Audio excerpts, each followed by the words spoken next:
پیغامات، آپ کو پتہ ہے پیغام رساں کا کام بھی کرتے ہیں اڈیالہ جیل میں، تو وہاں سے اب جو پہلا بڑا اہم پیغام مالک صافی کی طرف سے بھی آیا جو اسٹیبلشمنٹ کا تھا کہ اب ہم بات چیت نہیں کریں گے، دلچسپی نہیں ہے ہماری اس میں، عمران خان کی مقبولیت جو ہے وہ چاہے 93% ہو 100% ہو، اس سے ہمیں کوئی غرض نہیں، ہمیں پاکستان کی فکر، ہم نے پاکستان کی بات کرنی ہے۔ اچھا، یہ اسٹیبلشمنٹ کا پیغام تھا۔ یہ بات درست نہیں ہے کہ انہیں فرق نہیں پڑتا، یہ غلط ہے، پرواہ نہیں کرتے۔ اگر پرواہ نہ کرتے تو سوشل میڈیا پہ بولنے والے لوگوں کو اٹھانے کی ضرورت نہ ہوتی، سوشل میڈیا کو روکنے کے لیے اربوں روپیہ نہ خرچ کیا جاتا، ابھی 20 ارب کا لگایا، فائر وال نہ بناتے، چین اور ایران تربیت کے لیے لوگوں کو نہ بیچتے۔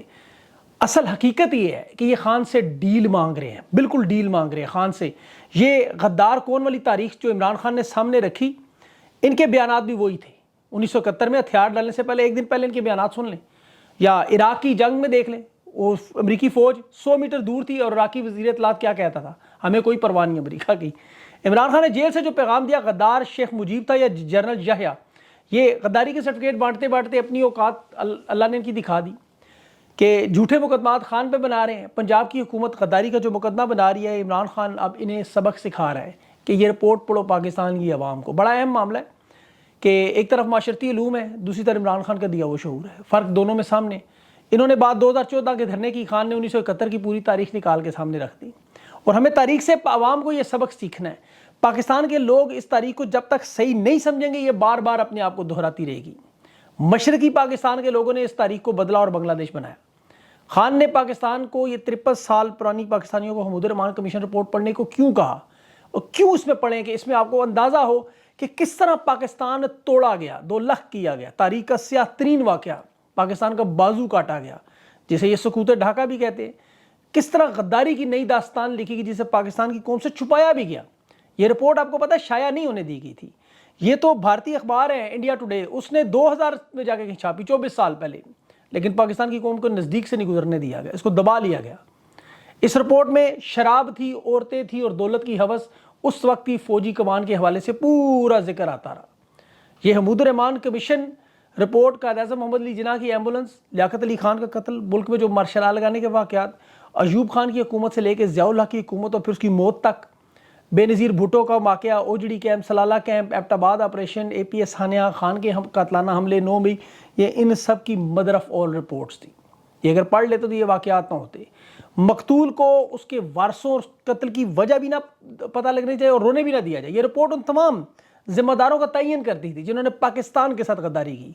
اس میں آپ کو اگرتلہ سازش کا اگر پتہ کرنا ہے، مشرقی پاکستان کا جو اب بنگلہ دیش ہے، پہلا فوجی حکمران فیلڈ مارشل ایوب خان مشرقی پاکستان کے لوگوں کو جو دیکھنا نہیں چاہتا تھا، یہ اگرتلہ سازش دیکھے سمجھنے کی ضرورت ہے۔ خان پر آج حیدرآباد کا کیس بالکل وہی واردات ہے، سیم ٹو سیم وہی واردات۔ ایوب خان 1967 میں مشرقی پاکستان میں آپ کو پتہ ہے یہی واردات کر تھا، انہوں نے وہاں اس کے جہاز کو اڑانے کا ایک منصوبے کی رپورٹ بنا لی۔ یہ 1971 سے 4 سال پہلے کی بات ہے، ابھی بنگلہ دیش ٹوٹا نہیں تھا۔ 28 لوگوں کو گرفتار کیا، نیوی کے افسران بھی تھے، اس میں سویلین بھی تھے۔ الزام یہ لگایا کہ انہوں نے وہاں 2 ہندوستانی افسران سے اگرتلہ کے مقام پر بات چیت کی، ملاقات کی، اور اب بنگلہ دیش کو آزاد کرانا چاہتے ہیں۔ بعد میں شیخ مجیب الرحمان کا نام 12 دن کے بعد مقدمہ درج ہونے کے بعد ڈالا۔ اچھا، مزے کی بات ہے جب شیخ مجیب پر یہ واقعہ انہوں نے ڈالا تو اس وقت جیل میں موجود تھا، جس طرح خان پر انہوں نے 9 مئی کی گرفتاری، خان جیل میں، فالس فلیگ آپریشن اسی پہ ڈال دیا۔ ایسے ہی واردات ویسے نواز شریف پہ بھی ڈال چکے ہیں۔ اللہ سازش میں یحییٰ خان کی فرمائش پر ٹریبیونل بھی بنایا گیا۔ مقدمے کی فائل میں اچھا انٹرسٹنگ بات، ایک شخص کا نام تھا شیخ، انہوں نے اسے شیخ مجیب الرحمان بنا دیا، جیسے آج خان کا نام ہے حیدرآباد کیس میں۔ اور اسی طرح دیکھیں سائفر میں، عدت میں، اور پولیس نے جس طرح، وکلا نے، سول سروسز کے افسران نے، یہ سب لوگوں نے اس وقت بھی اس کو سمجھایا، شیخ اس کو یحییٰ خان کو، کہ شیخ مجیب کے خلاف یہ مت بناؤ خصوصی ٹریبیونل۔ غصے میں لوگ ڈھاکہ میں پاگل ہوئے تھے، کرفیو تھا بہت بڑے پیمانے پہ فسادات بھی تھے، لیکن یہ ماننے کو تیار نہیں تھی۔ اور شیخ مجیب نے جو سیاستدانوں کی گول میں اس کانفرنس میں انہوں نے کہا بلا کے یہاں اس سے معافی منگوائیں غیر مشروط۔ یہ معاملہ تھا جو عمران خان سے آج کہتے ہیں معافی مانگے۔ ان مذاکرات میں شرکت کروانے کے لیے انہوں نے کہا معافی مانگے۔ شیخ مجیب نے 6 اہم نکات رکھ دیے۔ وہ اس وقت پورے پاکستان کا ہیرو بن کے تھا، تو اس کی تاجروں کے ساتھ، طلباء کے ساتھ، وکلا کے ساتھ، سب کی سب حمایت اور محبت تھی، جیسے آج خان کی۔ ادھر ایوب خان اور یہ یحییٰ خان یہ اپنی ضد پہ اڑے ہوئے تھے کہ جی ہمیں اس کی شیخ مجیب کی مقبولیت سے کوئی غرض نہیں ہے، اور یہ جسٹس منیر کی مدد سے توڑ رہے تھے پاکستان کو 1971 میں، جس طرح انہوں نے پاکستانیوں کو لاپتہ کر کے سرچ لائٹ آپریشن شروع کیا۔ گرفتاریاں شیخ مجیب کی پہلے کی، پھر شیخ مجیب کے ساتھیوں کی، اور پھر آپ کو پتہ ہے کہ 3 مہینے پہلے یحییٰ خان نے جو مارشل لا لگایا اس سے شیخ مجیب 300 میں سے 160 نشستیں جیت چکا تھا. پیپلز پارٹی کے پاس صرف 81 نشستیں تھی ذوالفقار علی بھٹو کی. ساری حکومت شیخ مجیب کے پاس جانی تھی. انہوں نے گرفتاری کر لی, قتل کا ارادہ بھی بنا لیا, اور انہوں نے سوچا کہ الزام ہم بنگالی انتہا پسندوں پہ لگا دیں گے. اس کے 9 مہینے کے بعد شیخ مجیب کو پنجاب کی کبھی ایک جیل, کبھی دوسری جیل, کبھی تیسری جیل, کیسز پہ کیسز, اور یہ جتنی شدت سے اس کو دبا رہے تھے آزادی کی تحریک اتنی شدت سے ابھر رہی تھی. بالآخر 16 دسمبر کو انہیں ہتھیار ڈالنے پڑے. 8 جنوری کو شیخ مجیب کو رہا کرنا پڑا. اور شیخ مجیب, اسے تو پتہ بھی نہیں تھا کہ بنگلہ دیش میں کیا کیا ہو رہا ہے. برطانوی جہاز میں بیٹھ کے پہلے برطانیہ پہنچا اور فاتحانہ انداز میں ذوالفقار علی بھٹو نے ہاتھ اٹھایا, پھر مشرقی پاکستان گیا, اور وہ جو استقبال اس کا ہوا وہ شاید ہی کسی رہنما کا اس وقت ہو جو اب خان کا انشاءاللہ اس سے بھی بڑا ہونا ہے. یاد رکھیے گا میری بات. میں 30 لاکھ بنگالیوں کو اس خانہ جنگی دوران قتل ہو, یہ خود شیخ مجیب کی طرف سے الزام ہے. 12 لوگ مشرقی پاکستان کے لوگ, قتل عام ہوا جو خواتین کے ساتھ ہوا, وہ دنیا کی بدنما تاریخ پاکستان کی بنی.